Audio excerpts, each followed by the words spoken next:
Jean-Jacques Urvoas, bonjour. Bonjour. Jean-Jacques Urvoas, vous êtes professeur des universités en droit public à l'université de Brest, ancien garde des Sceaux, ministre de la Justice de 2016 à 2017 et avant ça rapporteur de la mission d'information sur l'avenir de la Nouvelle-Calédonie.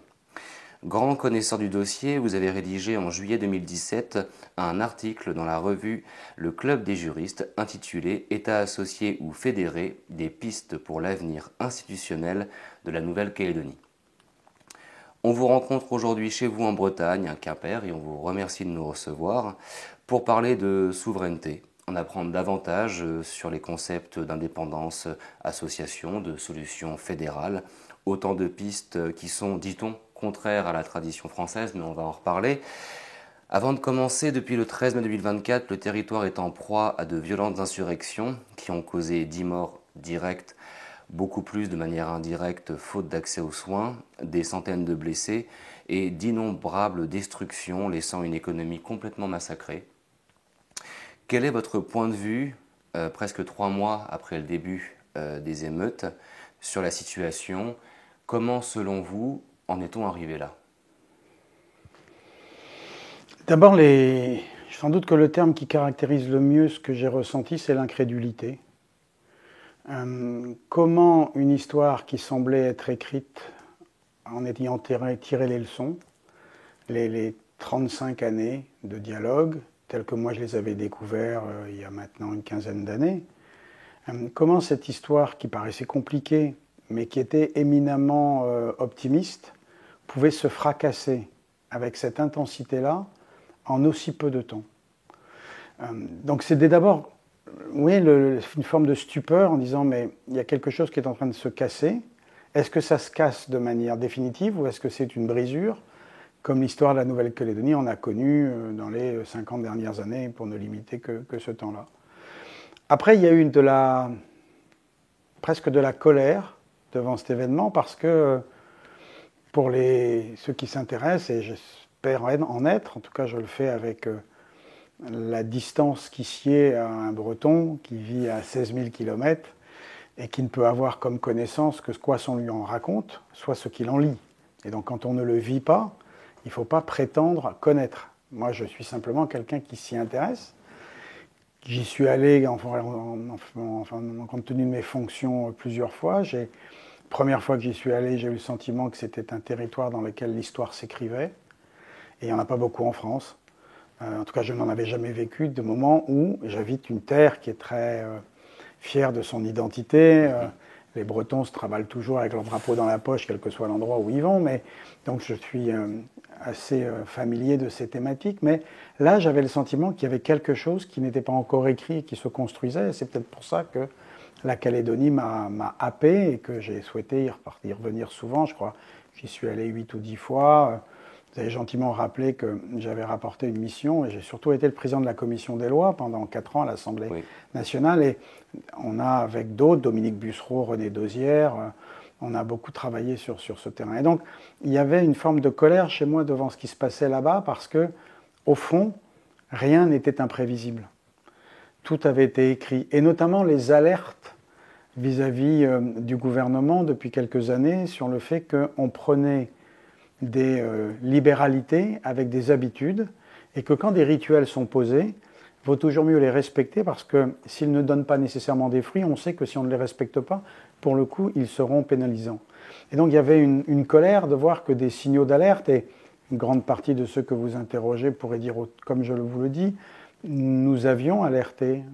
Moi, je sais que j'en ai parlé aux différents ministres, Sébastien Lecornu, Gérald Darmanin, j'en ai parlé au président de la République, j'en ai parlé aux premiers ministres successifs, d'Édouard Philippe à Elisabeth Borne, pour leur dire, vu de ma fenêtre, avec le confort de celui qui n'est plus aux affaires et qui a quand même une envie d'être utile, attention. Donc il y avait cette colère de l'impuissance, de dire, bon ben, des signaux n'ont pas été écoutés, et peut-être que l'on en est là parce que justement on a pensé qu'au fond c'était un dossier facile.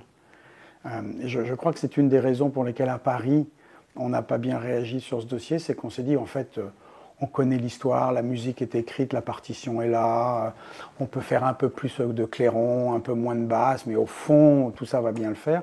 Et on s'est rendu compte qu'en réalité, comme c'est une construction humaine, elle est fragile, et elle peut se déchirer, se fracasser. Donc voilà, c'était l'incrédulité en disant c'est pas possible, et la colère en disant franchement. Voilà. Et aujourd'hui, c'est la consternation. La consternation parce que pour être optimiste sur ce dossier, en le regardant avec les yeux du juriste que je suis, c'est plus compliqué qu'il y a 3 mois. Quel regard vous avez porté sur le processus référendaire? Comment s'est-il déroulé selon vous? Quelles leçons peut-on en tirer? Alors les leçons, c'est super compliqué parce que c'est la tentation, c'est de regarder le passé à partir du rétroviseur, en se disant que l'histoire est un espèce de continuum qui va reproduire toujours les mêmes effets. Donc pour éviter les erreurs, ne refaisons pas celles que l'on a fait hier. Et je crois que malheureusement, ce que le territoire vit depuis le mai montre qu'il ne faut pas regarder l'avenir avec les lunettes d'hier. Bon. Instinctivement, je veux dire, si vraiment vous me forcez à donner une leçon, je vais vous dire, il ne faut plus fixer de délai. Parce que quand on se fixe un délai, ça devient en soi un objet. On attend. Et le développement du territoire, sa vie quotidienne, ne peut pas être dans une phase d'attente. On l'a bien vu, la multiplication des référendums faisait que, par exemple, les investissements, la prévisibilité des règles, faisait que on va attendre que le premier, puis le deuxième, puis le troisième. Et attendre, c'est évidemment pas bon pour un territoire. Donc, si on se fixe une date, elle va devenir un nouveau butoir. Donc, il faut essayer de trouver un autre moyen de préparer l'avenir sans se fixer un terme. Les référendums en eux-mêmes, pour l'universitaire que je suis, c'est quand même quelque chose d'incroyablement étonnant. Parce que, bon, évidemment, comme tout le monde, j'ai relu tout cela avec, encore une fois, la facilité qu'il ne pas l'avoir vécu et que c'est plus facile d'enlever la part d'émotion et pour se poser sur les faits. Mais enfin, les 3 référendums, ça n'existe pas. Jamais au monde, quand vous posez une question, vous posez une question. Enfin, vous ne la reposez pas uniquement en plus si une des réponses n'est pas satisfaisante. C'est arrivé sur le traité constitutionnel en Europe, en Irlande. Ils avaient voté une première fois, ils ont voté une deuxième fois, mais en règle générale, une fois suffit. Enfin, le peuple, où on considère que le peuple est souverain, et ce qu'il dit suffit, mais qu'on dit non, mais vous avez bien réfléchi, attends, on va vous en refaire une deuxième. Non, mais attendez, on va en refaire quand même une troisième. Enfin, c'est improbable comme système. Bon. Donc, sans doute que tout cela s'expliquait à l'époque. Peut-être aussi qu'une partie de ceux qui ont rédigé tout ça se disaient que l'inéluctabilité, c'était l'indépendance et qu'il fallait le faire par étapes de façon à ce que le mûrissement se fasse dans l'apaisement et que cette succession répétée permettait d'accoutumer à l'idée et qu'au fond, c'était le pari du temps que faisait à la fois Jacques Lafleur et à la fois Jean-Marie Tjibaou, les uns pour se dire je vais vous convaincre que l'indépendance c'est aussi pour vous, et les autres pour dire tu vas voir que je vais te convaincre que rester en France c'est quand même plus rassurant. Donc ils ont fait tous les deux un pari sur l'avenir. Michel Rocard lui-même a fait ce pari que je crois que personne d'autre ne pouvait faire parce qu'il était pétri de sa propre histoire, qui était l'envie de réussir une décolonisation dans la paix, ce que la France n'avait pas vraiment réussi jusque-là, à la différence d'autres empires, et que donc il fallait cette espèce de cristallisation de trois personnalités tellement fortes, mais aussi l'écrasante poids de ces 3 personnalités obère tout ce qui se passe par derrière, parce que dans le meilleur des cas, on veut être à la hauteur, et dans le pire des cas, on se dit tout ça, on n'y arrivera pas, donc on va se contenter d'être banal, et puis le territoire et ses enjeux ne tolèrent pas la médiocrité. Donc les 3 référendums, ça reste un moment, une mécanique qui est inéluctable, parce que c'est manichéen. Moi, je n'ai jamais, par exemple, compris ceux qui, sur le territoire, et pourtant j'ai énormément de respect pour eux, parlaient d'un référendum de projet. Je ne sais pas ce que c'est qu'un référendum de projet. Parce qu'au bout du bout, c'est oui ou c'est non. Et oui ou c'est non, c'est-à-dire qu'il y a quelqu'un qui a gagné et l'autre a perdu. Et celui qui a gagné, il a une exaltation. Celui qui a perdu, il a une irritation. Et donc, vous avez 2 qui ne sont pas satisfaits au sens le plus rationnel du terme. D'ailleurs, dans votre article de 2017, vous aviez anticipé, là pour le coup d'un point de vue émotionnel, de ce que ça pouvait déclencher chez les Calédoniens. Je vous cite parce que c'était presque providentiel.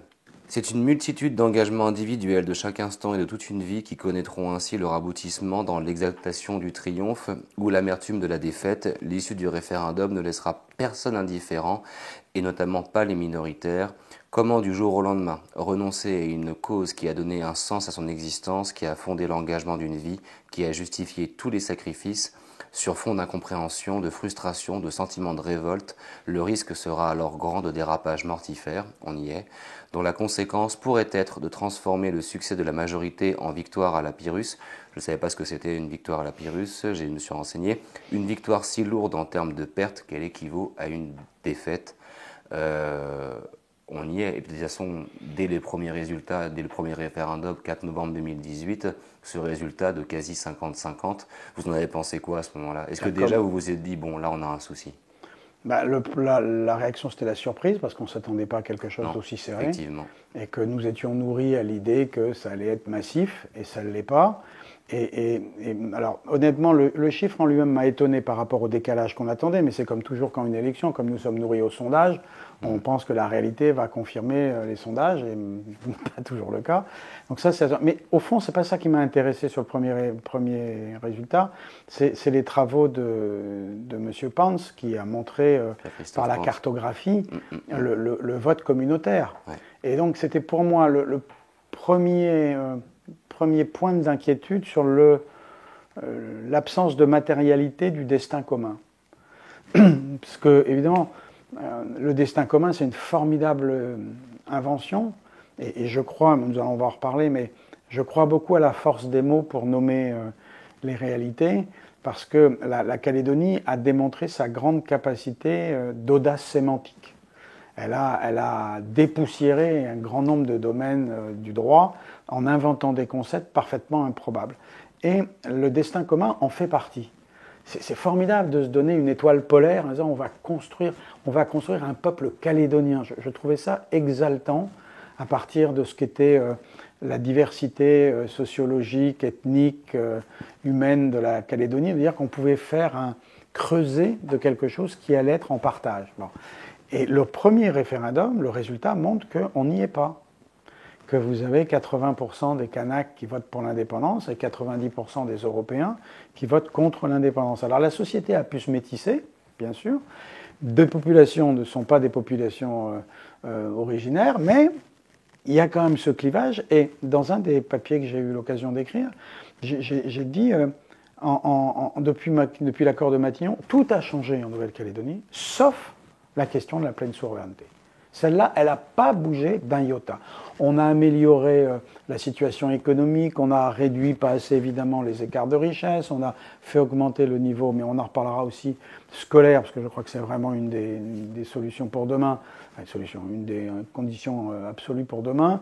On a beaucoup changé. Ceux qui ont connu la Calédonie, moi j'ai eu la chance donc d'y aller plusieurs fois avec Dominique Bussereau, qui avait été beaucoup plus que moi et qui me disait, à chaque fois qu'on arrivait à la Tontouta ou qu'on était dans la province des Loyautés ou dans le Nord, il me disait « mais tu ne te rends pas compte ce qui a été fait ici ?» et ça se voit. Donc beaucoup a changé, mais pas la question de la souveraineté. Celle-là, elle est restée à l'identique entre 88 et 2018. Et donc ce premier référendum, c'est ça, c'est de dire mais au fond, le temps a passé, mais cette question-là, elle est aussi purulente et donc elle va être difficile. J'en reviens justement à votre article et sur ce mot de Michel Rocard dans un texte que vous disiez trop peu connu, paru en 1997 et portant sur l'édit de Nantes, donc qui mit fin aux guerres de religion il y a près de 5 siècles. Dans tous les conflits, il y a un fait dominant, a priori non partageable, autour duquel tout s'organise. La paix de compromis n'est possible que si cet élément est clairement identifié puis réduit. Donc là, il est question de religion, mais pour le cas calédonien, ce tabou, vous dites, c'est celui de la souveraineté. Est-ce qu'il est temps de parler de souveraineté? Est-ce qu'on peut encore sérieusement en parler? Est-ce que c'est le seul sujet aujourd'hui à aborder? Ou est-ce qu'il est véritablement question du dégel du corps électoral?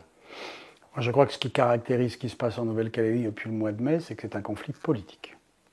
Il y a des tas d'aspects dans ce conflit. Il y a de la violence insupportable, mais dénoncer ceux qui sont sur les barrages comme des délinquants, c'est orienter les solutions de demain qui ne répondront pas à l'enjeu. On ne peut pas combattre le moteur de cette violence simplement par des réponses répressives. Et donc il faut aller au cœur de la motivation. On peut en contester les formes, j'en suis, on peut refuser l'inacceptable, ça va de soi, mais ce conflit est politique. Parce que la question de la pleine souveraineté, qui est déjà une forme d'élégance, et c'est l'habileté d'Édouard Philippe, auquel il faut rendre hommage, d'avoir réussi à écrire la question. Parce que les gouvernements auxquels j'ai appartenu ne se sont jamais risqués à définir la question. Parce que la question en elle-même, elle n'est évidemment pas anodine. Parce que si vous mettiez indépendance, alors c'est le terme, et il y en a beaucoup en Nouvelle-Calédonie qui mettent le feu, celui-là en est.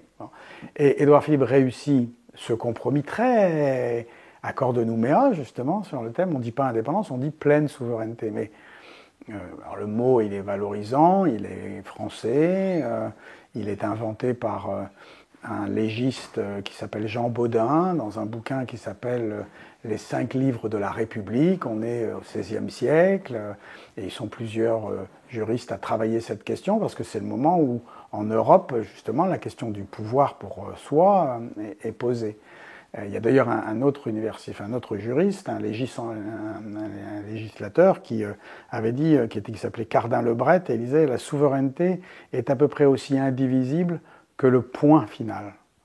C'est vous dire l'immensité de l'étendue à régler. Donc la souveraineté, l'indépendance, me paraît être le cœur du sujet. Refuser de le voir, c'est s'interdire d'apporter des réponses.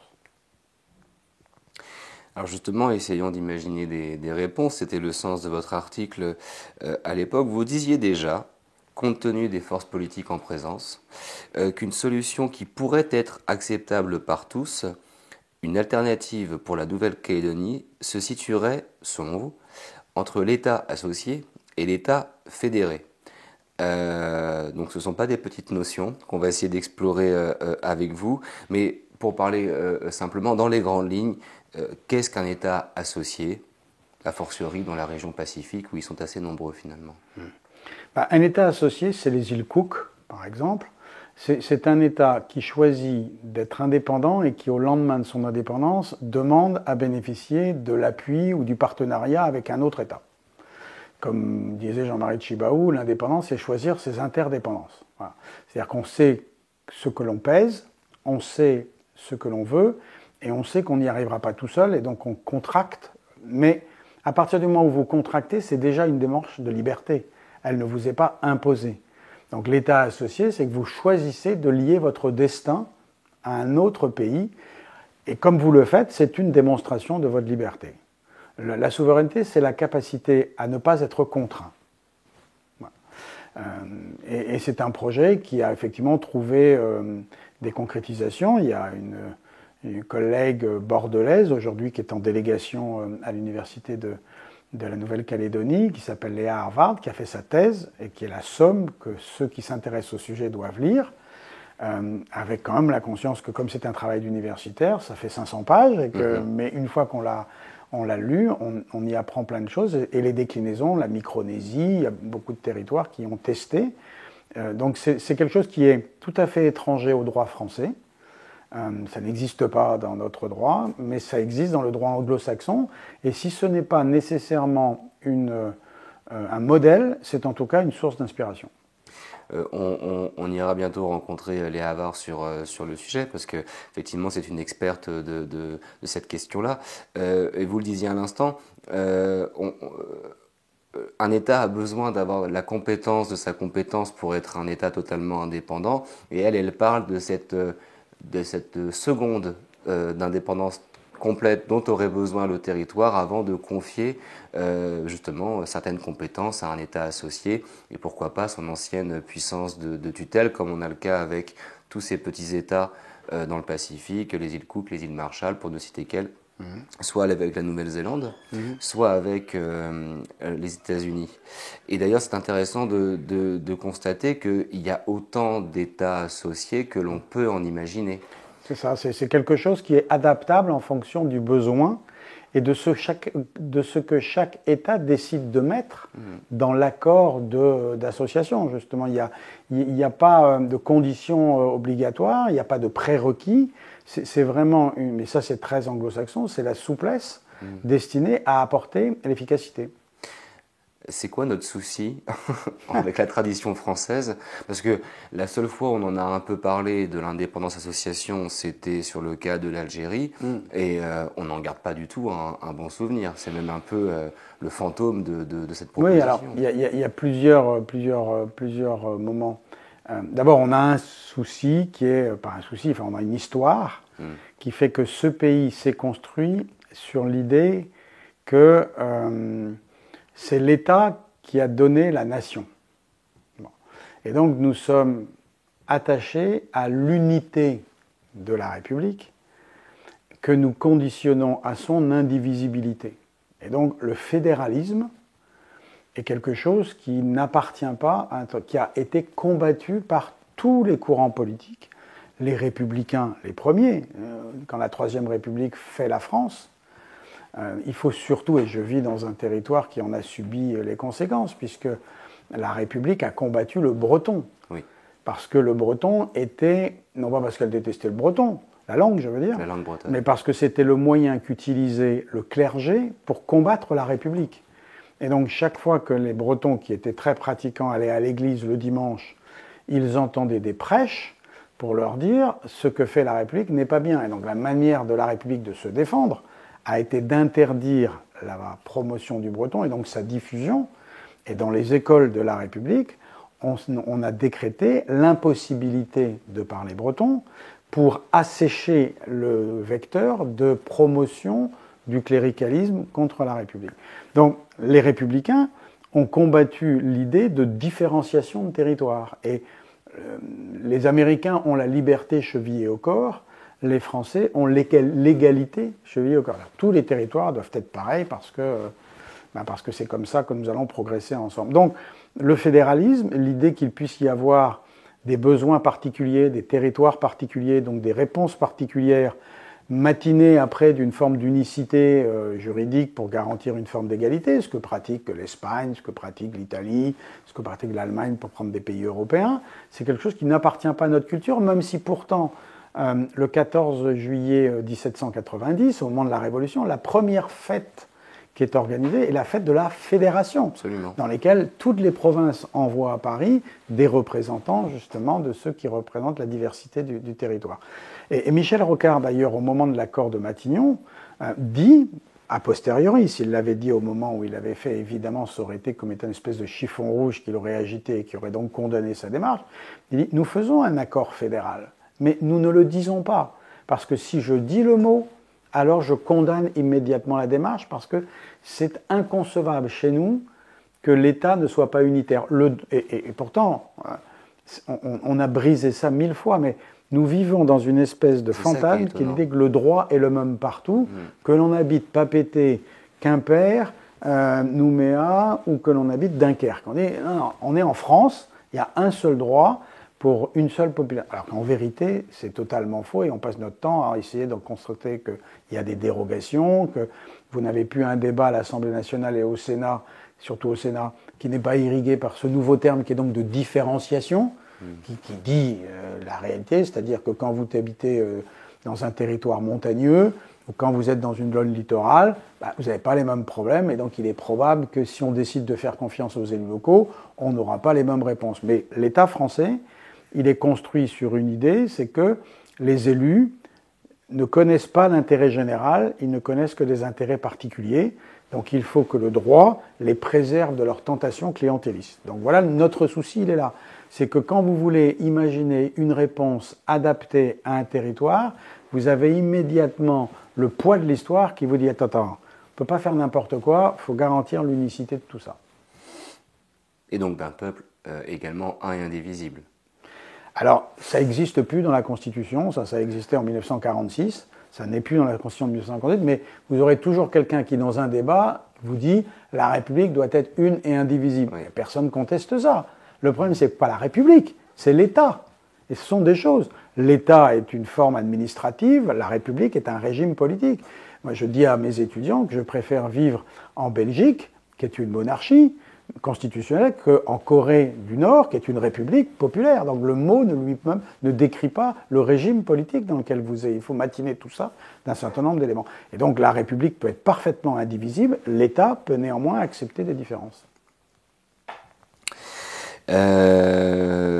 Beaucoup de choses à dire, donc je vais y aller un peu dans toutes les directions, même parce que effectivement c'est un peu schizophrénique le comportement de l'État français avec cette, parce que on en parlait à l'instant, le mot n'a pas été prononcé mais il a été écrit dans l'accord de Matignon, on parle d'un territoire fédéral.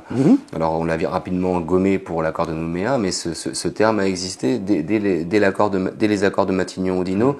Et je prends un exemple, les États fédérés de Micronésie avec les États-Unis jouissent d'une souveraineté très large, qui se traduit notamment par l'existence d'une nationalité pleine et entière et l'affectation d'un siège à l'ONU. Le gouvernement fédéral américain, qui entretient plusieurs bases militaires stratégiques, consent en contrepartie à garantir donc la défense de ces îles et de surcroît, il contribue de manière très conséquente au développement économique par des transferts financiers qui dépassent les 100 millions de dollars par an. Au contraire, elle accepte la perspective d'une très large dévolution jusqu'à permettre l'émergence d'un pouvoir réellement souverain et alors perd toute faculté de contrôle sur l'application de l'accord et toute capacité de coercition en cas de non-respect de celui-ci.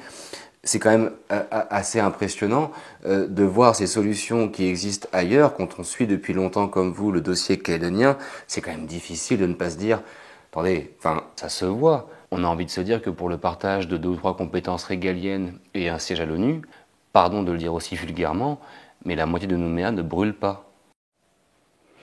Mais peut-être que, encore une fois, moi j'essaie de me départir de ce qui a été fait, parce que sinon, moi je suis admiratif de ce qui a été fait. Mais je pense que ça ne se fera pas demain comme ça. Justement parce qu'on arrive à un échec. Et que jusque-là, on pouvait dresser les louanges au processus, qui a apporté énormément de fruits, mais on est bien obligé de constater qu'il débouche sur une situation qui est dramatique. Et tous ceux qui connaissent rappellent les années 80, où il y a eu cette espèce de violence larvée aussi. Mais enfin là, quand même, on a une concentration de destruction qui font que le prochain sujet, même si je redis que pour moi le conflit est politique, le prochain sujet, il est social. Parce que quand vous avez 24% du produit intérieur brut qui est à genoux, que vous avez une incapacité de payer l'État-providence, qui va donc être pourtant sollicité parce qu'il va y avoir évidemment beaucoup de gens qui sont au chômage. Je pense à tous ceux qui persuadaient que l'usine du Nord allait garantir des revenus parce qu'une élévation du niveau de vie sont donc endettés et vont se retrouver chômeurs si personne ne fait rien sur la reprise de l'usine du Nord. Donc tout ça, c'est fait qu'il y a un effondrement économique et social du territoire qui est la première urgence à gérer. Donc ça ne masque pas tout le bien qui a été fait par l'accord de Matignon et de Nouméa, mais demain, il faut regarder avec des prismes nouveaux. Le fait est néanmoins que ce qui est une grande leçon, là encore une deuxième, c'est que le droit est très souple.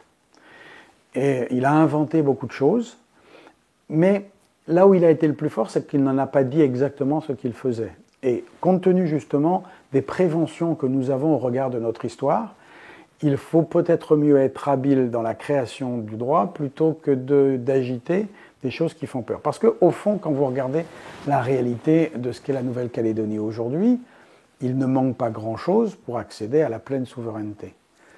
Moi, j'étais très surpris, et mes collègues aussi, quand vous êtes élu à l'Assemblée nationale et que l'on vous explique que dans le dernier article de chaque loi que vous votez, il y a une disposition pour la Calédonie, parce que la loi ne s'applique pas en Calédonie, et que vous avez été élevé à l'idée qu'il y a 2 assemblées qui font la loi en France, l'Assemblée nationale et le Sénat, et on vous explique qu'il y a un autre truc qui s'appelle le Congrès de Nouvelle-Calédonie, qui vote des lois que l'on appelle de pays, et qui en plus sont vérifiées par le Conseil constitutionnel, comme les textes que vous votez à l'Assemblée.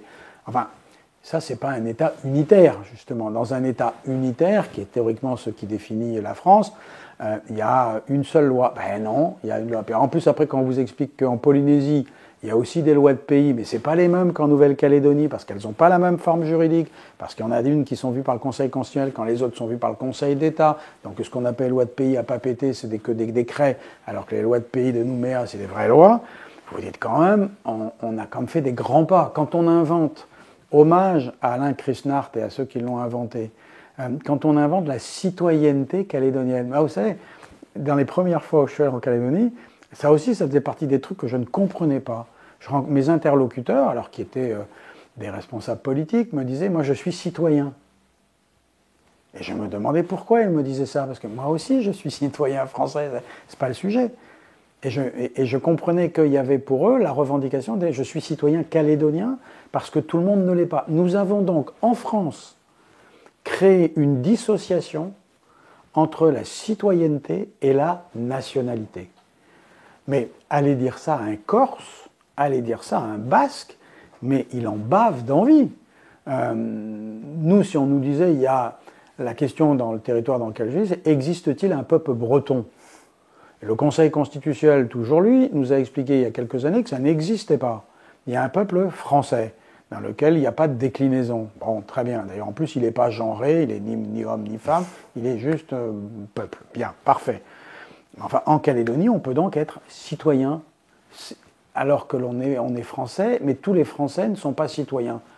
Quand même, là aussi, il y a de l'habileté, de la souplesse, de la réponse. Donc, on a fait évoluer la conception de l'État pour essayer d'apporter des réponses à des questions qui ne se posaient qu'en Nouvelle-Calédonie.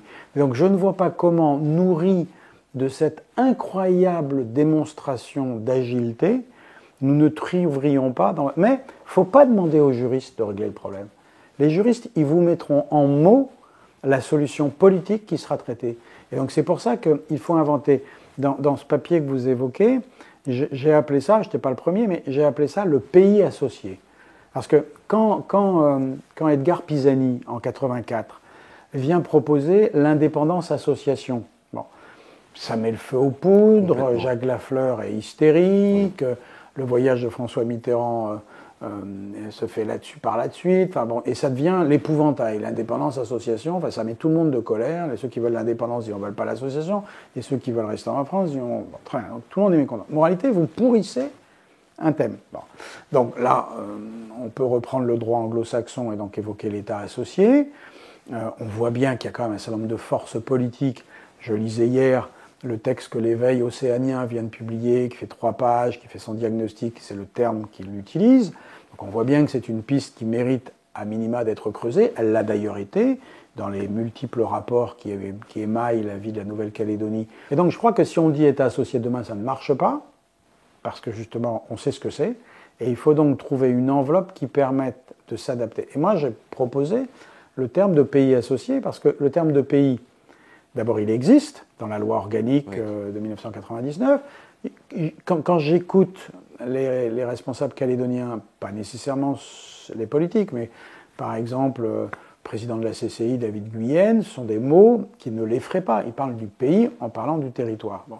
Donc, si on parle de l'idée que demain, on peut construire quelque chose que l'on appellerait le pays associé, qui est d'ailleurs un terme dont j'ai vu que Oscar Temaru l'avait repris en Polynésie, lui qui n'est pas un indépendantiste, qui est autonomiste, mais qui en même temps fleure aujourd'hui avec l'indépendance, même s'il vient de décrocher de sa vie politique. Bref, je crois qu'il y a quelque chose là qui est prometteur. Et de toute façon, le fédéralisme, c'est aussi un fantasme à lever, le fédéralisme ou l'association, c'est pas juste une renonciation de gens de gauche. Parce que j'ai découvert ça dans votre texte, et alors je vous cache pas que ça m'a étonné, parce que Olivier Houdan, historien calédonien, m'avait confié une fois ce mot de Mitterrand. Quand on connaît l'histoire de France, on comprend. La France s'est faite par la centralisation, et elle évitera de se défaire par la décentralisation. Il dit ça en 82, Mitterrand, ouais. Voilà. Et je tombe dans votre texte sur cette phrase de De Gaulle. Et je vous avoue que ça m'a surpris, vu l'histoire de De Gaulle en particulier. L'avenir des 110 millions d'hommes et de femmes qui vivent sous notre drapeau est dans une organisation de forme fédérative, que le temps précisera peu à peu, mais dont notre constitution nouvelle, donc là on est au début de la 5e, doit marquer le début et ménager le développement. Et c'est pour ça que je parlais tout à l'heure de schizophrénie avec la forme fédérative. À Thierry Michalon de commenter, nous sommes une fédération qui s'ignore. Et enfin, pour en revenir à Rousseau et dans le contrat social, la loi d'aujourd'hui ne doit pas être un acte de la volonté générale d'hier, c'est un peu ce qu'on disait tout à l'heure, mais de celle d'aujourd'hui. Et nous sommes engagés à faire non pas ce que tous ont voulu, mais ce que tous veulent. Est-ce que définitivement, à l'occasion de la Nouvelle-Calédonie, ça a déjà été le cas, mais de façon encore plus forte aujourd'hui, la France doit se réinventer et réinventer peut-être ses plus hauts textes? Bien sûr, je crois. D'ailleurs, pour finir sur De Gaulle, dans la Constitution adoptée en 1958, il y a un titre qui s'appelle la communauté, qui a été supprimée depuis parce qu'elle n'a jamais vu le jour. Mais l'idée de Michel Debré, connaissez la Réunion quand même, était justement de se dire il faut qu'on construise un cadre pour que les États indépendants qui étaient des colonies et qui vont évoluer évidemment statutairement ne s'éloignent pas de la France. C'est-à-dire en fait son idée c'était de bâtir une espèce de Commonwealth à la française avec des facilités et des atouts pour leur éviter que le lien soit brisé, parce qu'évidemment Debré comprenait ce que la France allait perdre en se rétrécissant, et donc il voulait essayer... Bon, ça ne s'est pas fait parce que les pays ont choisi l'indépendance, et la France d'ailleurs l'a accompagné, bon très bien. Et donc ce titre n'a jamais produit d'effet, mais c'est assez étonnant de le relire aujourd'hui comme il était écrit, parce qu'on se dit que tout n'avait peut-être pas été imaginé comme cela, et il y a des choses qui n'ont peut-être pas vieilli à ce point. De prévoir comme ça un lien. Alors je ne crois pas que le statut de la Nouvelle-Calédonie demain trouve sa place dans la Constitution. Parce que justement, la Constitution, c'est la constitution d'un État.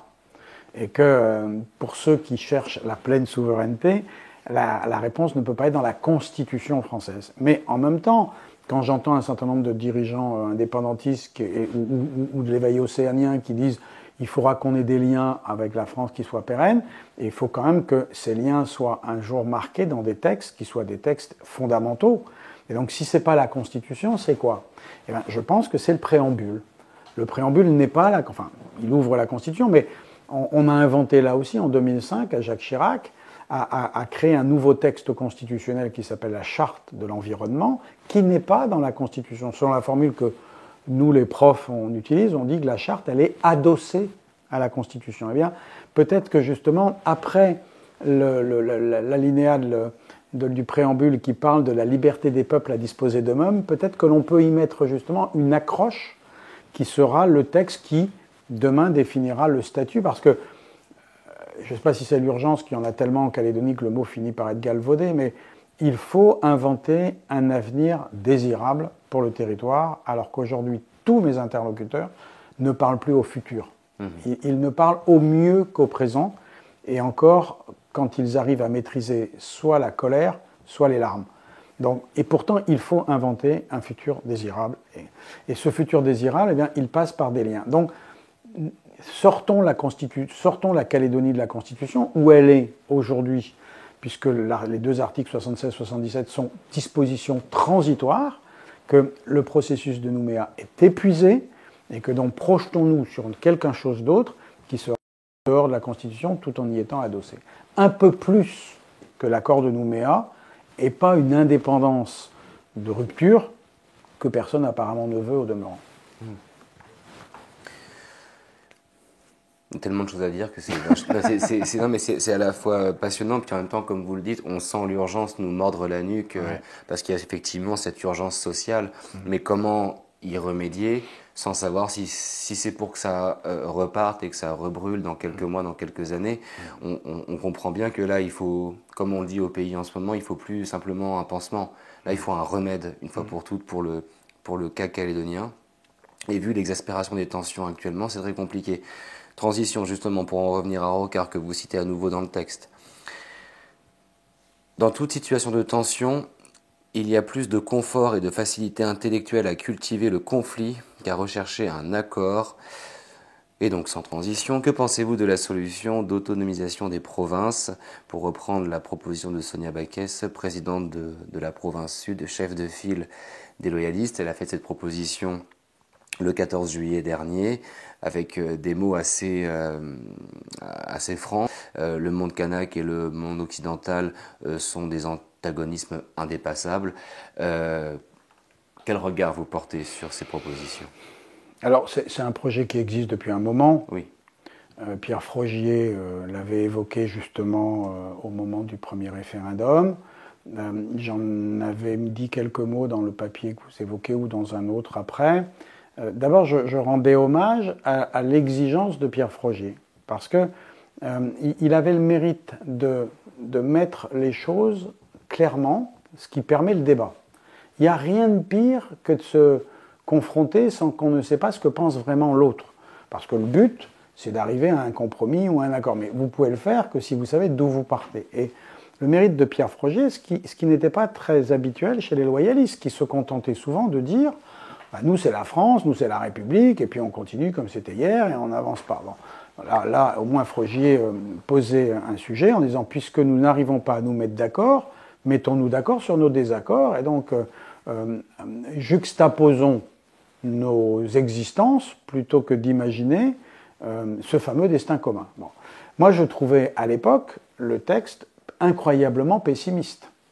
Parce que justement, tout ce qui avait été matriciel dans l'accord de Nouméa, c'était cet objectif partagé par tout le monde. Et mes interlocuteurs, les présidents du Congrès, les présidents des provinces, les présidents du gouvernement, les hauts-commissaires différents et successifs, tous au moins se mettaient d'accord sur cette espèce de mantra. Et donc quelqu'un qui vous dit ben non, au fond on n'y arrivera pas, replions-nous dans une stratégie d'autonomisation des provinces, je trouvais ça pessimiste. Je peux comprendre qu'aujourd'hui cette idée revienne en force, parce que le constat est la difficulté de vivre ensemble et qu'il y a des exactions. Enfin, quand votre maison a brûlé, quand votre entreprise a été pillée, quand vous n'avez pas pu avoir accès aux soins parce que la route était bloquée, que, en plus, indépendamment du fait qu'on met 32 unités de force mobile, c'est-à-dire 3500 personnes, on n'arrive pas à garantir la sécurité, que l'État, avec ses rotomontades, n'arrive pas à maintenir le quotidien. Je peux comprendre qu'on se dit, comme le dit Mme Baquès, tout ça au fond c'est de l'huile et de l'eau, on n'arrive pas à se mélanger, donc chacun chez soi et les vaches sont bien gardées. Bon. Mais je crois que quand on fait de la politique, et j'en fais, quand on fait de la politique, on ne peut pas se satisfaire de l'existant. Si on est engagé, c'est justement pour faire évoluer une situation. Et personne ne peut imaginer, au regard de ce qu'est l'histoire des peuples, que ce type de partition soit quelque chose de durable. Parce que il y aura toujours l'idée que l'herbe est plus verte chez le voisin, qu'il y aura plus de richesse dans la province sud et que ça générera de la frustration et que ce n'est pas parce que la province devient autonome qu'elle ne va pas mettre des barrières autour de son territoire et qu'elle va donc empêcher ceux qui considèrent que peut-être que leur Éden sera dans les rues de Nouméa de quitter Lifou ou de quitter Canala. Donc, cette idée qu'on va bâtir un fortin et qu'on va être bien chez nous et qu'on va laisser... ça s'appelle, sur le plan militaire, ça s'appelle soit la ligne Maginot, mais on pense qu'ils ne passeront pas, et puis les Panzer-Divisions sont même passés, ou alors on vit dans un monde qui est pareil. Donc je comprends la motivation qui est de dire, bon écoutez, nous on peut se sauver, et tant pis pour les autres, on a les moyens de se sauver, et tant pis pour les autres, et qui peut être habillé sur le fait, mais je fais confiance aux autres pour trouver leur solution, mais il n'y a pas une histoire dans le monde, ou je ne connais pas en tout cas de pays dans le monde, où la solution fut la partition. Voilà. Donc je comprends l'idée, je la crois absolument pas opérationnelle. Et donc je n'encouragerai personne à prospérer dans ce sens-là. Très bien Jean-Jacques, mais alors dans ce cas-là, et après tous les sujets qu'on a un peu éclusés, je vous pose la question franchement, parce que avec le recul que vous avez forcément une idée sur la question. Quelle pourrait être une solution à imaginer pour la Nouvelle-Calédonie d'un point de vue institutionnel, d'un point de vue politique, d'un point de vue éducatif? Qu'est-ce qui pourrait rendre ce rêve calédonien désirable? Ouais, je vais vous redire ce que j'ai dit au début. Il y a une forme comment dirais-je, de légèreté à quelqu'un qui vit à 16 000 km de dire ce qu'il faudrait que les gens fassent. Et c'est pour ça qu'on vous le demande. Oui. Et c'est toujours pour ça d'ailleurs que j'ai jamais répondu à la question, et j'y répondrai pas plus, hein, est-ce que tu penses que la Nouvelle-Calédonie doit être indépendante ou pas? Voilà. Ça, c'est une question que je me suis en vérité jamais posée, parce que ce n'est pas à moi qu'appartient cette réponse. Bon. Cette Calédonie que je connais que peu, mais que je crois que j'aime, qu'est-ce que je lui souhaite? D'abord, je lui souhaite d'investir dans un domaine où l'État n'a pas assez investi, qui est le domaine éducatif. Je suis, alors c'est peut-être parce que je suis prof, hein, et peut-être parce que je suis prof et que je vis justement en Bretagne dans une fac qui est une fac d'égalité des chances. Quand je regarde le nombre de boursiers qu'il y a dans mes étudiants, ce n'est pas le nombre de boursiers qu'il y a dans des universités de grandes villes. Et que je vois que des étudiants qui n'étaient pas programmés pour faire des études supérieures finissent par gagner une confiance en eux en disant « mais moi aussi je peux y arriver ». Donc je crois vraiment que l'éducation est une forme d'émancipation individuelle d'abord. Et quand je regarde, il y a des progrès qui ont été faits, mais quand même, quand vous regardez les classes d'âge et les taux de réussite au bac, il y a des différences ethniques. Et donc, je pense que là, il y a un investissement à faire, parce que je crois que quelqu'un qui est cultivé, qui est éveillé, qui est doté d'une forme d'égalité des outils, il peut espérer à quelque chose, alors qu'autrement, il n'aura que la colère comme moyen d'épanouissement. Je serai très attentif aux études qui ne manqueront pas d'être faites sur qui sont les émeutiers. Parce qu'il y a eu 1500 gardes à vue, 1500 gardes à vue à l'échelle d'un territoire comme la Nouvelle-Calédonie, et si on prend la population kanak, c'est considérable. Bon. Et donc il doit y avoir une coloration sociologique de ces jeunes. Bon.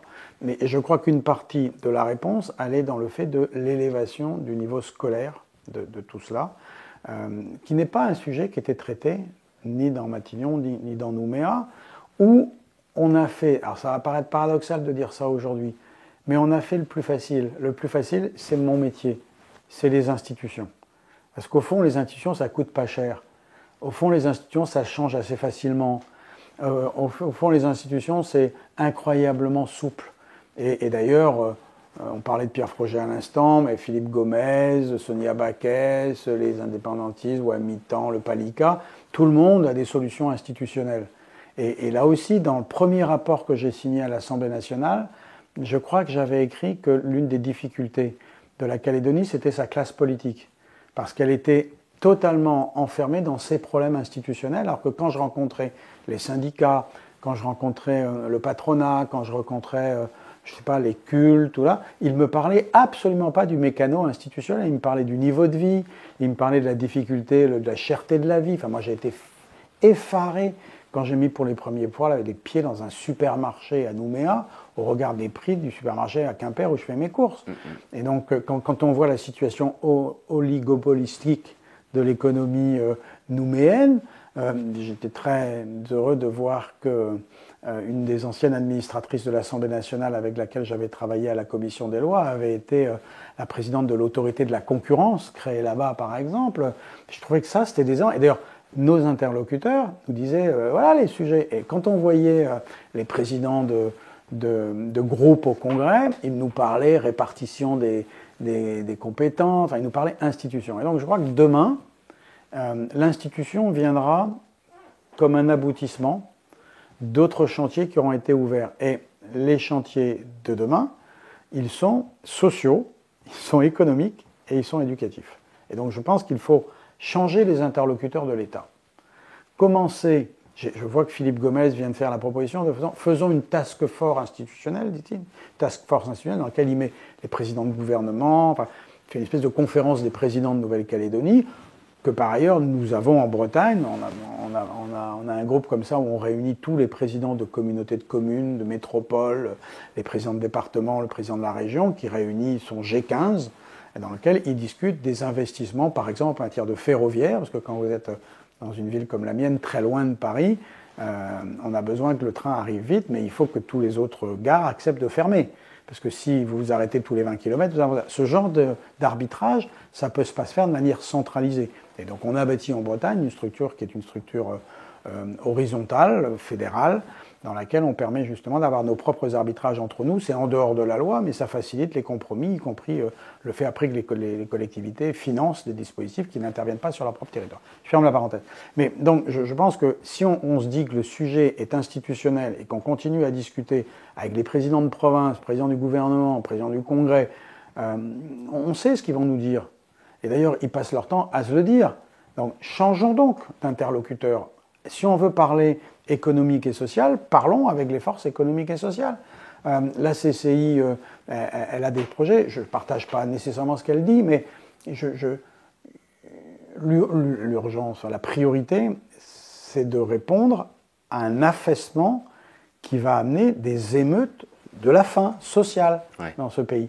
Donc on n'y répondra pas par la modification d'une compétence de la province machin ou du congrès truc. On ira si on attaque le problème par le vrai. Et donc moi, si j'avais une responsabilité aujourd'hui, ou ceux qui en ont, s'ils me demandaient un avis, je leur dirais, changez totalement vos interlocuteurs et commencez par l'économique et l'éducatif. Il y a un modèle politique binaire qu'il faut réinventer en Nouvelle-Calédonie. Les hommes politiques, contrairement à ce que l'on peut penser, ils connaissent parfaitement l'état de leur population. Et donc, être un homme politique, vous avez deux tempéraments. Soit je suis leur chef, donc je les suis. Soit vous affrontez l'histoire vent debout. Et comme je vis dans une terre de marins, ce qui compte, c'est de connaître le cap. Et s'il y a de la tempête, eh bien, il y a de la tempête. Mais si vous amenez le bateau là où vous avez prévu d'amener, personne ne vous reprochera le chemin que vous y avez pris si vous l'avez atteint. Et je crois qu'aujourd'hui, il faut des dirigeants politiques qui se hissent à la hauteur de l'histoire. Et c'est très difficile parce que la colère est terrible.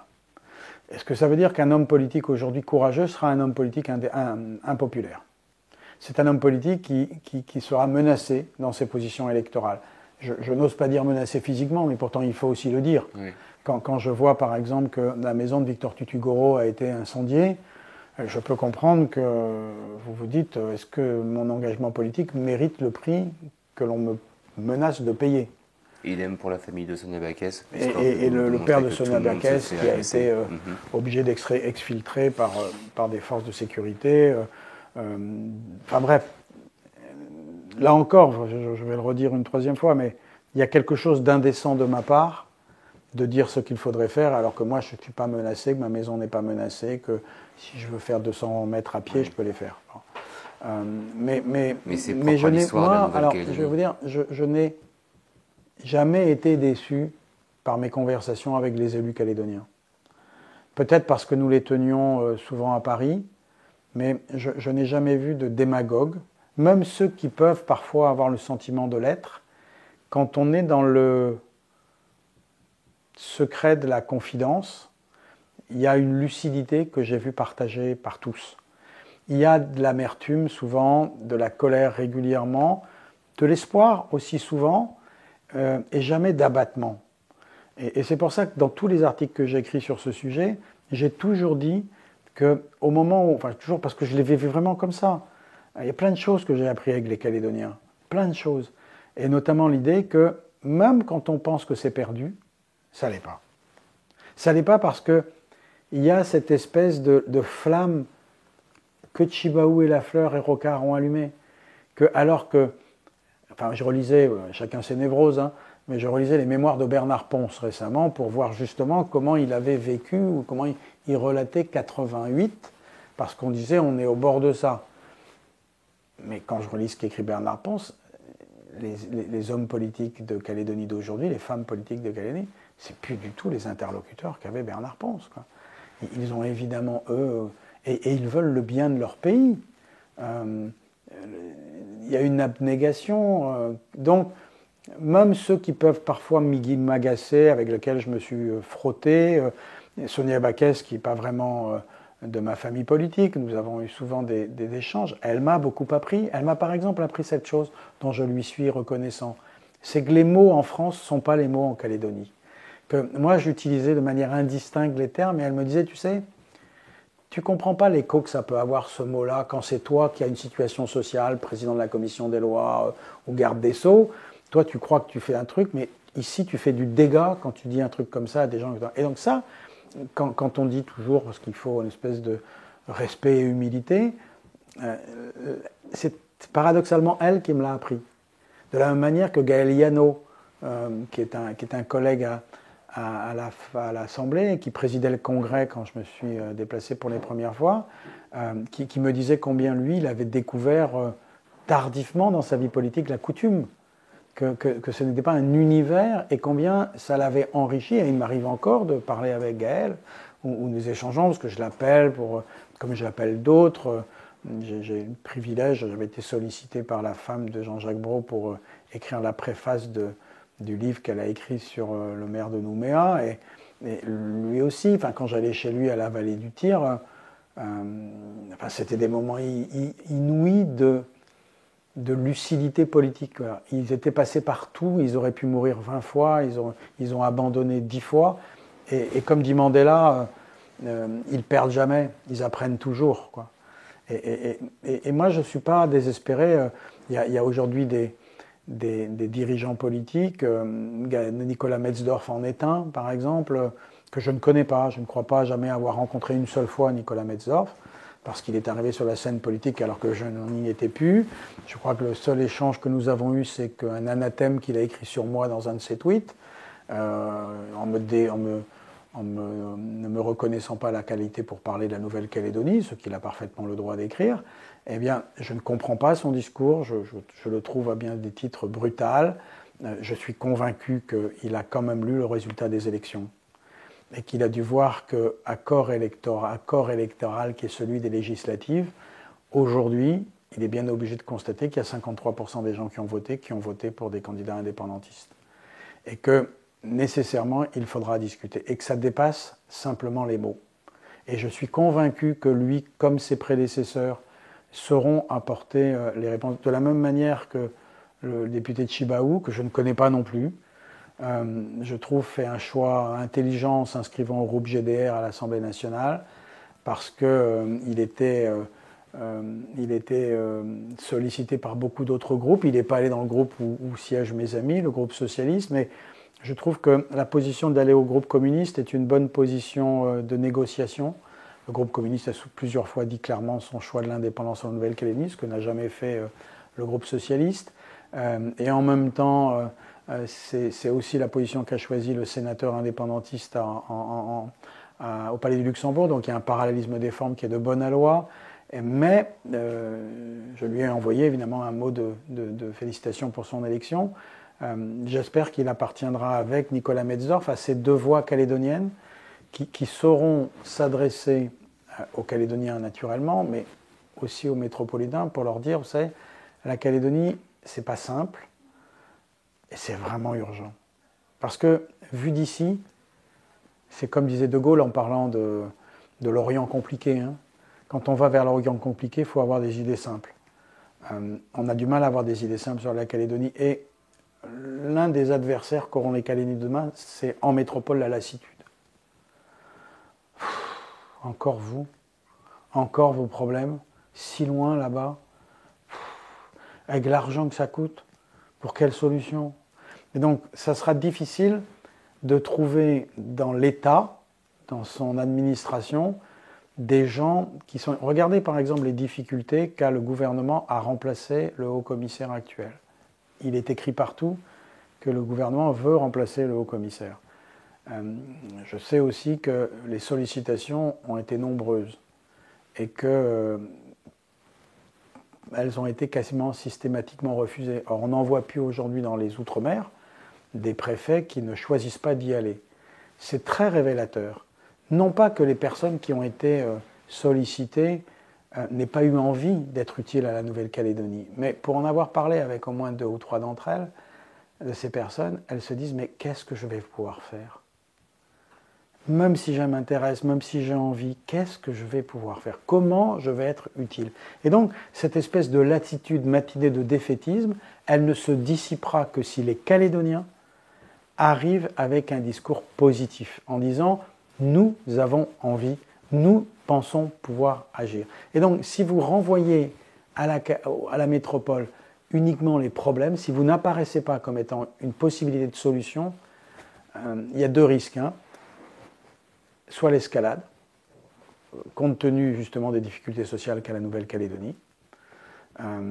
Les Jeux Olympiques ont lieu maintenant. Il était prévu qu'il y ait 17 forces mobiles mobilisables sur l'ensemble des Outre-mer. Tous les autres devaient être rapatriés en métropole. Il y en a 32 en Nouvelle-Calédonie, c'est-à-dire 2 fois plus. Ce qui veut dire qu'il ne peut pas y avoir de problème à Mayotte, qu'il ne peut pas y avoir de problème aux Antilles. Et donc, sinon, l'État aura des difficultés. Bon, bref, on ne pourra pas maintenir 32. Et le risque est pourtant de l'escalade. Parce qu'au fond, ce que vous vivez ne coûte rien aux émeutiers. Ça ne nécessite pas une grosse organisation. On défait les barrages, on les refait, ça ne coûte rien, c'est consommateur de temps, et donc ça peut durer. Ça peut durer. Bon. Donc ça, c'est un des risques. J'ai lu d'ailleurs une note de la Fondation Jean Jaurès qui vient d'être faite par quelqu'un qui, je crois, travaillait à l'ISE à Nouméa, et qui dit ça. Il dit, soit c'est l'escalade, soit c'est le statu quo. Ni l'un ni l'autre n'est évidemment le futur désirable que vous évoquiez maintenant. Donc, il y a un chemin, il est nécessairement escarpé. Je n'en connais pas son dessin, mais en tout cas, je suis convaincu. Il y a dans l'État des gens qui s'intéressent à ce dossier. Et d'ailleurs, là aussi, c'est quelque chose de frappant, c'est que ceux qui un jour ont décidé de s'intéresser à la Nouvelle-Calédonie, aucun d'entre eux n'abandonne.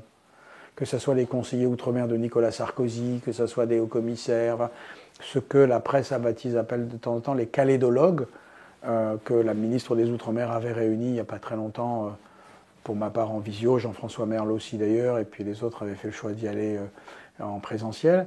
Nous restons, nous, disponibles pour apporter ce que nous pourrions peut-être apporter si quelqu'un nous le demandait, c'est-à-dire des mises en mots, des concepts, mais le moteur sera les Calédoniens qui sauront trouver alors dans les gouvernements. Imaginez ce que va être la sinécure du prochain Premier ministre. Avec la situation française balkanisée, un gouvernement qui va être soumis à la menace de la censure, c'est donc un gouvernement qui va être primé de la première matière dont la Calédonie a besoin, c'est le temps.